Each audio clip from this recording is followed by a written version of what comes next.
ಮಾನೋ ವಧೀಃ ಪಿತರಂ ಮೋತ ಮಾತರಂ ಮಾನಃ ಪ್ರಿಯಾಸ್ತನ್ಯೋ ರುದ್ರರೀರಿಷಃ ಮಾನಸ್ತೋಕೇತನಯೇ ಮಾನ ಆಯುಷಿ ಮಾನೋ ಗೋಷು ಮಾನೋ ಅಶ್ವೇಷುರೀರಿಷಃ ವೀರಾನ್ ಮಾನೋ ರುದ್ರಭಾಮಿತೋ ವಧೀರವಿಷ್ಮಂತಃ ಸದಮಿತ್ವಾ ಹವಾಮಹೇ ತತ್ಪುರುಷಾಯ ವಿದ್ಮಹೇ ಮಹಾದೇವಾಯ ಧೀಮಹಿ ತನ್ನೋ ರುದ್ರಃ ಪ್ರಚೋದಯಾತ್. ಶ್ರೀ ಗುರುಭ್ಯೋ ನಮಃ. ಹರಿ ಓಂ. ಆತ್ಮೀಯ ಪ್ರಿಯ ಪ್ರೇಕ್ಷಕ ಮಿತ್ರರೇ, ನಿಮ್ಮೆಲ್ಲರ ಜೀವನ ಸುಖಕರ, ಲಾಭಕರ, ಸಮೃದ್ಧಿಕರವಾಗಿರಲಿ ಅಂತ ನನ್ನ ಆರಾಧ್ಯ ದೇವಿ ಹೊರನಾಡು ಅನ್ನಪೂರ್ಣೇಶ್ವರಿಯ ಪಾದಗಳಿಗೆ ನಮಸ್ಕರಿಸ್ತಾ, ಪ್ರಿಯ ಪ್ರೇಕ್ಷಕ ಮಿತ್ರರೇ, ಕುಂಭರಾಶಿ ಹೇಗಿದೆ? ಕುಂಭರಾಶಿಯ ನವೆಂಬರ್ ತಿಂಗಳ ಮಾಸ ಭವಿಷ್ಯ ಅನ್ನುವಂಥದ್ದನ್ನು ಈ ವಿಡಿಯೋಲ್ಲಿ ನಾವು ನೋಡೋಣ. ಪ್ರಮುಖವಾಗಿ ಸುಮಾರು 6-7 ತಿಂಗಳುಗಳಿಂದ ಕುಂಭರಾಶಿಗೆ ಗುರುಬಲ ಅನ್ನುವಂಥದ್ದು ಇತ್ತು. ಸರಿ, ಗುರುಬಲ ಇದ್ದಾಗ ಎಷ್ಟು ಬಲ ಅನ್ನುವಂಥದ್ದು ನಮಗೆ ತಿಳಿಯುತ್ತೆ ಅಂದರೆ, ನಾವು ಇಟ್ಟಂಥ ಹೆಜ್ಜೆ ಎಲ್ಲ ನಮ್ಗೆ ಸಕ್ಸಸ್ ಆಗ್ತಾ ಹೋಗುತ್ತೆ, ಗುರು ಸಪೋರ್ಟ್ ಮಾಡ್ತಾ ಹೋಗ್ತಾರೆ. ಆದರೆ ಕುಂಭರಾಶಿಗೆ ತಾತ್ಕಾಲಿಕವಾಗಿ ಗುರುಬಲ ಇಲ್ಲ. ನವೆಂಬರ್ ತಿಂಗಳು ಪೂರ್ತಿಯಾಗಿ ಗುರುಬಲ ಇರೋದಿಲ್ಲ. ಡಿಸೆಂಬರಲ್ಲಿ ಒಂದು 5 ದಿನ ಇರಲ್ಲ, ಆಮೇಲೆ ಮತ್ತೆ ಗುರುಬಲ ಬಂದ್ಬಿಡುತ್ತೆ. ಇದು ಕೇವಲ ತಾತ್ಕಾಲಿಕ ಗುರುಬಲ ಇಲ್ಲದೇ ಇರತಕ್ಕಂಥದ್ದು. ಮತ್ತೆ ನಿಮಗೆ ಬರೋ ವರ್ಷ ಮೇವರೆಗೂ ಏನು ಚಿಂತೆ ಮಾಡೋ ಅವಶ್ಯಕತೆ ಇಲ್ಲ. ಕುಂಭರಾಶಿಯರು ಯಾವತ್ತಿರೂ ಸ್ಟ್ರಾಂಗ್ ಆಗೇ ಇರ್ತಾರೆ. ಈ ವರ್ಷ ಪೂರ್ತಿ ಏನು ಯೋಚನೆ ಇಲ್ಲ. ಬಟ್ ಈ ತಿಂಗಳು ಮಾತ್ರ ಸ್ವಲ್ಪ ಜಾಗ್ರತೆ ವಹಿಸ್ತಕ್ಕಂಥದ್ದು ಒಳ್ಳೆಯದು. ಇದೊಂಥರ ನಿಮಗೆ ಒಂಚೂರು ಒಳ್ಳೆ ಫಲ ಕೊಟ್ಬಿಟ್ಟು 100 ರೂಪಾಯಿ ಕೊಟ್ಬಿಟ್ಟು ಒಂದು 10 ರೂಪಾಯಿ ಕಿತ್ಕೊಳ್ಳೋ ಥರ ಇದನ್ನು ನಾವು ಹೇಳ್ತೀವಿ. ಹಾಗಾಗಿ ಸಾಧ್ಯವಾದಷ್ಟು ಈ ಸಮಯವನ್ನು ಬ್ಯಾಲೆನ್ಸ್ ಮಾಡಿ. ನವೆಂಬರ್ ತಿಂಗಳು ನಾನಾಯಿತು, ನನ್ನ ಕೆಲಸ ಆಯಿತು, ನನ್ನ ಉದ್ಯೋಗ ಆಯಿತು, ವ್ಯಾಪಾರ ಆಯಿತು, ಮನೆ ಆಯಿತು, ಊಟ ಆಯಿತು, ಹೆಲ್ತ್ ಚೆನ್ನಾಗಿ ನೋಡ್ಕೊಳ್ಳಿ, ರೆಸ್ಟ್ ತೊಗೊಳ್ಳಿ. ಈ 1 ತಿಂಗಳು ದೊಡ್ಡದಾದಂಥ ಯಾವುದೇ ನಿರ್ಧಾರಗಳನ್ನು ತೆಗೆದುಕೊಳ್ಳೋಕೆ ಹೋಗಬೇಡಿ. ಆಮೇಲೆ ಕುಂಭರಾಶಿಯವರಿಗೆ ಧನಸ್ಥಾನ, ಕುಟುಂಬ ಸ್ಥಾನ, ಮಾತಿನ ಸ್ಥಾನ, ವಿದ್ಯಾಸ್ಥಾನ 4ಕ್ಕೂ ಅಧಿಪತಿ ಗುರುನೇ. ಹಾಗಾಗಿ ಹಣ ಬರುವಂಥ ವಿಚಾರದಲ್ಲಿ ಹಿನ್ನಡೆ ಆಗುತ್ತೆ, ಸ್ವಲ್ಪ ಎಳೆಯುತ್ತೆ. ಕುಟುಂಬದಲ್ಲಿ ಸ್ವಲ್ಪ ಭಿನ್ನಾಭಿಪ್ರಾಯಗಳು ಬರುತ್ತೆ, ಮಾತಿಗೆ ಸ್ವಲ್ಪ ವ್ಯಾಲ್ಯೂ ಕಡಿಮೆ ಆಗುತ್ತೆ. ನಿಮ್ಮ ವಿದ್ಯಾಭ್ಯಾಸದಲ್ಲಿ ಸ್ವಲ್ಪ ಮಧ್ಯಮ ಆಗುತ್ತೆ. ಇನ್ನು ನಿಮಗೆ ಲಾಭಸ್ಥಾನಾಧಿಪತಿನೂ ಅವರೇ ಗುರು. ಹಾಗಾಗಿ ಲಾಭಸ್ಥಾನಗಳಲ್ಲಿ ನಿಮಗೆ ಎಲ್ಲೆಲ್ಲಿಂದ ಲಾಭಗಳು ಬರ್ತಾ ಇರುತ್ತೋ ಪ್ರತಿ ತಿಂಗಳು, ಪ್ರೈಮರಿ ಇನ್ಕಮ್, ಸೆಕೆಂಡರಿ ಇನ್ಕಮ್, ಈ ಥರದ್ದು ಏನೇನು ಇನ್ಕಮ್ಗಳಿರುತ್ತೋ ಅದರಲ್ಲೆಲ್ಲ ಸ್ವಲ್ಪ ವ್ಯತ್ಯಾಸಗಳು ಈ ತಿಂಗಳು ಆಗುವಂಥ ಸಾಧ್ಯತೆಗಳಿದೆ. ಅದನ್ನೆಲ್ಲ ಬ್ಯಾಲೆನ್ಸ್ ಮಾಡಬೇಕು. ಗುರು ಶಾಂತಿ ಮಾಡಬೇಕಾ? ಅವಶ್ಯಕತೆ ಇಲ್ಲ. 1 ತಿಂಗಳಿಗೆಲ್ಲ ನಿಮಗೇನು ಗುರು ಶಾಂತಿ ಅವಶ್ಯಕತೆ ಇಲ್ಲ. ಅದೊಂದೇ ಗ್ರಹ ಅಲ್ಲ ನೋಡಿ, ಕುಂಭರಾಶಿಗೆ ಅಂತ್ಯ ಶನಿ ಪ್ರಾರಂಭ ಆಗಿದೆ. ಶನಿ ಬಂದು ಈಗ ದ್ವಿತೀಯದಲ್ಲಿದ್ದಾರೆ. ನಿಮ್ಮ ಶರೀರಾಧಿಪತಿ ಹಾಗೂ ವ್ಯಯಾಧಿಪತಿ ಎಲ್ಲ ಶನಿನೇ. ಶನಿಗೆ ಮಾತ್ರ ನೀವು ಪ್ರತಿ ತಿಂಗಳು ಒಂದ್ಸಲ ತೈಲಾಭಿಷೇಕ ಮಾಡಿಸ್ಬೇಕು. ಪ್ರತಿ ಶನಿವಾರ ಶನೀಶ್ವರನ ದೇವಸ್ಥಾನ ಅಥವಾ ಪ್ರತಿ ಸೋಮವಾರ ಶಿವನ ದೇವಸ್ಥಾನಕ್ಕೆ ಹೋಗಬೇಕು. ಇದು ಇಂಪಾರ್ಟೆಂಟ್ ಆ್ಯಂಡ್ ಕಂಪಲ್ಸರಿ ಮಾಡಲೇಬೇಕು. ಯಾಕೆಂತಂದರೆ ಅದು ನಿಮಗೆ ಶನಿ ಪ್ರಭಾವ ಅನ್ನುವಂಥದ್ದು ನೆಗೆಟಿವ್ ಆಗಿ ನಿಮ್ಮ ಮೇಲೆ ಅಪ್ಲೈ ಆಗಬಾರ್ದು ಅನ್ನೋ ಉದ್ದೇಶಕ್ಕೆ ನಾನು ಹೇಳ್ತಾ ಇರೋದು. ಸರಿ, ಕುಜ ನೋಡಿ ನಿಮಗೆ ದಶಮ ಸ್ಥಾನದಲ್ಲಿದ್ದಾರೆ, 10ನೇ ಮನೆಯಲ್ಲಿ ಕುಜ ಇದ್ದಾರೆ. ಧೈರ್ಯ ಸ್ಥಾನಕ್ಕೂ ವೃತ್ತಿ ಸ್ಥಾನಕ್ಕೂ ಅಧಿಪತಿ ಕುಜ. ಅವರು ಸ್ವಕ್ಷೇತ್ರದಲ್ಲೇ ಇದ್ದಾರೆ. ಈ ತಿಂಗಳು ಪೂರ್ತಿ ಕುಜ ನಿಮಗೆ ಸ್ಟ್ರಾಂಗ್ ಆಗಿರ್ತಾರೆ. ರುಚಕ ಯೋಗ ಅನ್ನುವಂಥ ಯೋಗದಲ್ಲಿರ್ತಾರೆ. ಹಾಗಾಗಿ ಈ ವ್ಯವಹಾರ ಇದೆಲ್ಲ ಅದನ್ನು ಮಾಡ್ಕೊಂಡು ಹೋಗ್ಬೋದು. ನೀವೇನಾದರೂ ಸೈಟ್ ತೊಗೋತೀನಿ, ಮನೆ ಕಟ್ತೀನಿ ಅಂತಂದರೆ ಈ ತಿಂಗಳು ನೀವು ಮೂಲ ಜಾತಕವನ್ನು ತೋರಿಸ್ಕೊಂಡೇ ನೀವು ಮಾಡಬೇಕಾಗತ್ತೆ. ಇಲ್ಲ ನಾನೊಂದು ರಿಯಲ್ ಎಸ್ಟೇಟ್ ಮಾಡ್ತೀನಿ, ನಾನೊಂದು ಬಿಸ್ನೆಸ್ ಮಾಡ್ತೀನಿ, ನಾನು ಮಾಡ್ತಾ ಇರೋದನ್ನು ಕಂಟಿನ್ಯೂ ಮಾಡ್ತೀನಿ ಅಂದರೆ ಅದಕ್ಕೇನು ಅಡ್ಡಿ ಆಟಂಕಗಳು ಅಭ್ಯಂತರಗಳು ಬರೋದಿಲ್ಲ. ಮೇಲಾಗಿ ಕುಜ ಸ್ವಂತ ಮನೇಲಿದ್ದರೆ ರೈತರು ತುಂಬ ಒಳ್ಳೆಯದು, ರಿಯಲ್ ಎಸ್ಟೇಟ್ ಮಾಡೋರು ತುಂಬ ಒಳ್ಳೆಯದು, ಭೂಮಿಯನ್ನು ನಂಬಿ ಜೀವನ ಮಾಡೋರು ತುಂಬ ಒಳ್ಳೆಯದು. ಸಿವಿಲ್ ಕಾಂಟ್ರಾಕ್ಟರ್ಸು, ಮೇಸ್ತ್ರಿಗಳು, ಕೂಲಿ ಕಾರ್ಮಿಕರು, ಮತ್ತು ಈ ನೀರಿನಿಂದ ವ್ಯಾಪಾರ ಮಾಡುವಂಥವ್ರು, ಫಿಶ್ ಹಿಡಿದು ಅದನ್ನು ಸೇಲ್ ಮಾಡುವಂಥವ್ರು, ಈ ಥರ ಸಮುದ್ರಕ್ಕೆ ಸಂಬಂಧಪಟ್ಟದ್ದು, ನದಿಗೆ ಸಂಬಂಧಪಟ್ಟದ್ದು, ಈ ಥರ ಯಾವುದೇ ಇದ್ದರೂ ಕೂಡ ಕುಜ ನಿಮಗೆ ತುಂಬಾ ಸಪೋರ್ಟ್ ಮಾಡ್ತಾರೆ. ತುಂಬ ಅಂದರೆ ಅಧಿಕವಾದಂಥ ಸಪೋರ್ಟನ್ನು ಮಾಡ್ತಾರೆ. ಅದಂತೂ ವೆರಿ ಕ್ಲಿಯರು. ಆ ಸಪೋರ್ಟ್ ಇದೆಯಲ್ಲ ಅದು ನಿಮಗೆ ಸಕ್ಸಸ್ ಕಡೆಗೆ ಹೋಗುತ್ತೆ ಹೊರತು ನೆಗೆಟಿವ್ ಕಡೆಗೆ ಹೋಗಲ್ಲ. ಏನಪ್ಪ ಅಂದರೆ ಸ್ವಲ್ಪ ಸ್ಲೋ, ಯಾಕಂದರೆ ಗುರು ಬಲ ಇಲ್ಲ. ಇನ್ನು ನಿಮಗೆ ಸಪ್ತಮಾಧಿಪತಿ 7ನೇ ಮನೆ ಅಧಿಪತಿ ಆಗಿರ್ತಕ್ಕಂಥ ಸೂರ್ಯನೂ ಕೂಡ ನಿಮಗೆ 16ನೇ ತಾರೀಕುವರೆಗೂ ಚೆನ್ನಾಗಿಲ್ಲ. ನವೆಂಬರ್ 16ನೇ ತಾರೀಕುವರೆಗೂ 16th ನವೆಂಬರ್ವರೆಗೂ ಸ್ವಲ್ಪ ಆರೋಗ್ಯದಲ್ಲಿ ನೋಡ್ಕೊಳ್ಳಿ.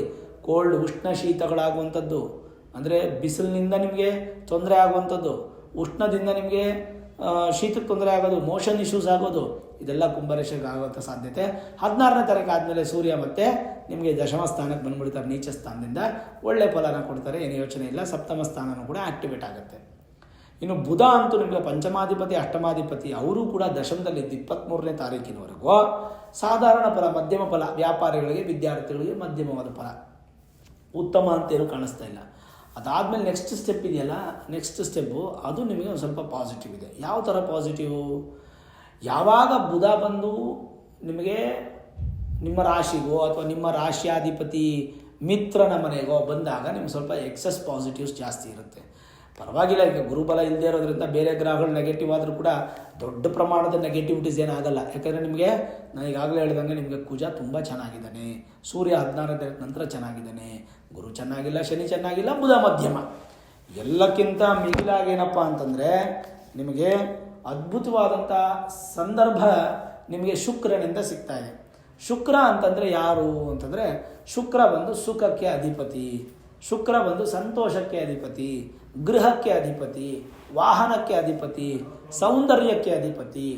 ಈ ಥರದ ಅಧಿಪತಿಗಳಾಗಿರ್ತಕ್ಕಂಥ ಎಲ್ಲವೂ ಶುಕ್ರನೇ. ಆ ಶುಕ್ರ ಕುಂಭರಾಶಿಯವರಿಗೆ ಭಾಗ್ಯಸ್ಥಾನದಲ್ಲಿ ಬಂದು ಕೂತ್ಕೊಂಡಿದ್ದಾರೆ. ನವೆಂಬರ್ 2ನೇ ತಾರೀಕಿಗೆ ಬಂದು ಕೂತ್ಕೊಂಡ್ಬಿಡ್ತಾರೆ. ಅಲ್ಲಿಂದ ನಿಮಗೆ ನವೆಂಬರ್ ಪೂರ್ತಿ ಶುಕ್ರ ಭಾಗ್ಯಸ್ಥಾನವೇ. ಏನು ಹೇಳುತ್ತೆ ಭಾಗ್ಯಸ್ಥಾನದ ಫಲ ನೋಡೋಣ.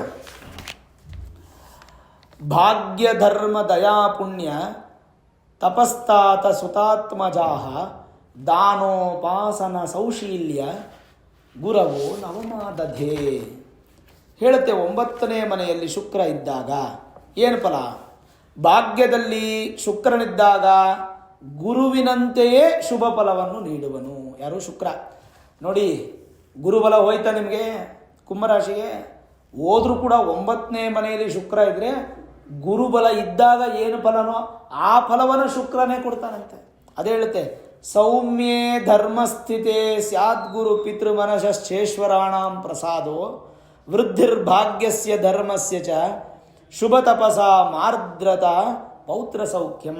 ಪುತ್ರ ಪೌತ್ರ ಸೌಖ್ಯಂ ಎನ್ನುವಂತೆ 9ನೇ ಮನೆಯಲ್ಲಿ ಶುಕ್ರನಿದ್ದಾಗ, ಅದು ಸ್ವಕ್ಷೇತ್ರವಾದಾಗ ದೇವರಲ್ಲಿ ಹೆಚ್ಚು ಭಕ್ತಿ, ಗುರುಗಳಲ್ಲಿ ಹೆಚ್ಚು ಭಕ್ತಿ, ಪಿತೃಗಳಲ್ಲಿ ಹೆಚ್ಚು ಭಕ್ತಿ, ಅನುಗ್ರಹ, ದೇವ ಗುರು ಪಿತೃಗಳ ಅನುಗ್ರಹ, ಧರ್ಮವೃದ್ಧಿ, ತಪಸ್ಸಿದ್ಧಿ, ಪುತ್ರ ಪೌತ್ರಾದಿ ಸೌಖ್ಯ ಎಲ್ಲವೂ ಕೂಡ ಪ್ರಾಪ್ತಿಯಾಗಿ ಭಾಗ್ಯವಂತರಾಗ್ತೀರಾ.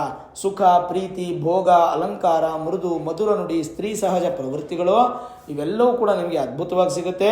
ಅದಲ್ಲದೆ ಭಾಗ್ಯ ದೇವತೆ ಅಥವಾ ಭಾಗ್ಯ ಲಕ್ಷ್ಮಿಯನ್ನು ಹುಡುಕೊಂಡು ಹೋಗುವಂಥ ನಿಮಗೆ ಭಾಗ್ಯಪ್ರದವಾಗಿರುತ್ತೆ. ಕುಂಭರಾಶಿಗೆ ಗುರುಬಲ ಹೋದರೂ ಕೂಡ ಗುರುಬಲ ಇದ್ದಂತೆಯೇ.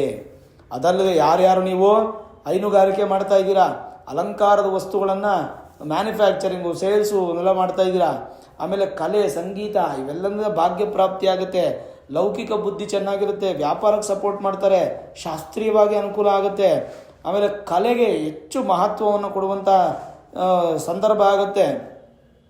ಮತ್ತು ವಿಶೇಷವಾದಂಥ ಸಹಜ ಕಾರ್ಯಕ್ರಮಗಳೆಲ್ಲವೂ ಕೂಡ ನಿಮ್ಗೆ ಸಕ್ಸಸ್ ಆಗ್ತಾ ಮುಂದುವರ್ಕೊಂಡು ಹೋಗುತ್ತೆ.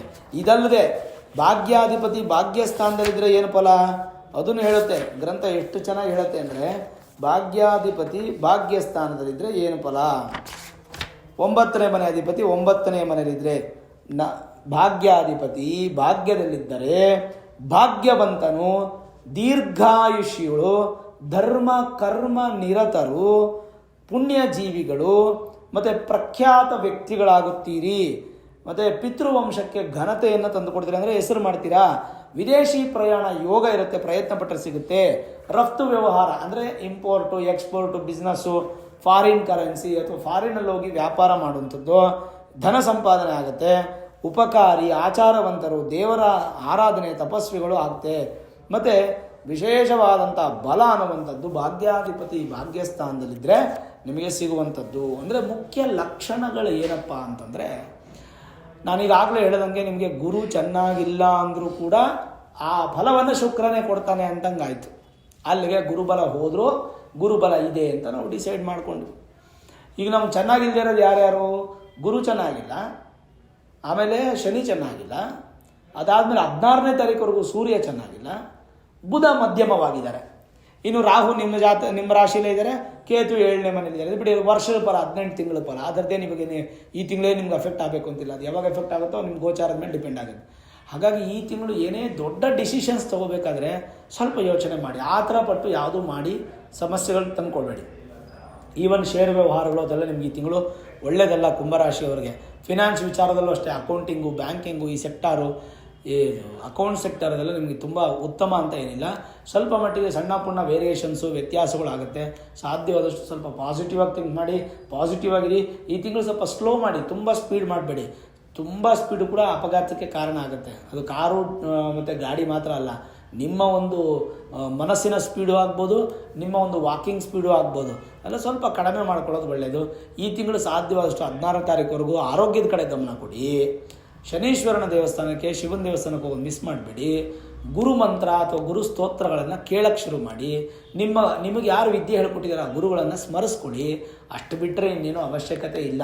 ಪರಿಹಾರ ಮಾಡಬೇಕಾಗಿರ್ತಕ್ಕಂಥ ಸಿಚುವೇಶನ್ ಯಾವುದೂ ತಂದು ಒಡ್ಡಿಲ್ಲ ಕುಂಭರಾಶಿಗೆ. ಅಂತ್ಯ ಶನಿ ಇರೋದ್ರಿಂದ ಶನಿನ ಆರಾಧನೆ ಮಾಡಿ, ಭಗವಂತ ನಿಮಗೆ ಹೆಚ್ಚು ಮಟ್ಟಿಗೆ ಫಲವನ್ನು ಕೊಟ್ಟು ಸುಖ ಅನ್ನುವಂಥದ್ದು ನೀಡೋದ್ರಲ್ಲಿ ಯಾವುದೇ ಥರದ ಸಂದೇಹ ಇಲ್ಲ. ಕುಂಭರಾಶಿಯವರಿಗೆ ಗುರುಬಲ ಹೋದರೂ ಶುಕ್ರ 9ನೇ ಮನೆಯಿಂದ ಗುರುಬಲ ಇರುತ್ತೆ. ಚಿಂತೆ ಮಾಡದೆ ಧೈರ್ಯವಾಗಿರಿ, ಭಗವಂತ ನಿಮಗೆ ಅನುಗ್ರಹ ಮಾಡ್ತಾನೆ. ನೋಡಿದ್ರಲ್ಲ ವೀಕ್ಷಕರೇ, ನವೆಂಬರ್ ತಿಂಗಳ ಕುಂಭರಾಶಿಯ ಮಾಸ ಭವಿಷ್ಯ. ಈ ವಿಡಿಯೋ ಇಷ್ಟ ಆಗಿದ್ದರೆ ಲೈಕ್ ಮಾಡಿ, ಶೇರ್ ಮಾಡಿ, ಮುಖ್ಯವಾಗಿ ನಮ್ಮ ಚಾನಲ್ಗೆ ಸಬ್ಸ್ಕ್ರೈಬ್ ಮಾಡಿ, ಬೆಲ್ ಐಕಾನನ್ನು ಪ್ರೆಸ್ ಮಾಡಿ. ಪ್ರತಿನಿತ್ಯ ನಾನು ಪೂಜೆ ಮಾಡುವಂತಹ ನನ್ನ ಆರಾಧ್ಯ ದೇವಿ ಹೊರನಾಡು ಅನ್ನಪೂರ್ಣೇಶ್ವರಿಯ ಆಶೀರ್ವಾದ, ಅನುಗ್ರಹ ಸದಾಕಾಲ ಮತ್ತೊಮ್ಮೆ ನಿಮ್ಗೆ ಸಿಗಲಿ ಅಂತ ಪ್ರಾರ್ಥನೆ ಮಾಡ್ತಾ, ಸರ್ವೇ ಜನಾಃ ಸುಖಿನೋ ಭವಂತು, ಸಮಸ್ತ ಸನ್ಮಂಗಳಾನಿ ಭವಂತು.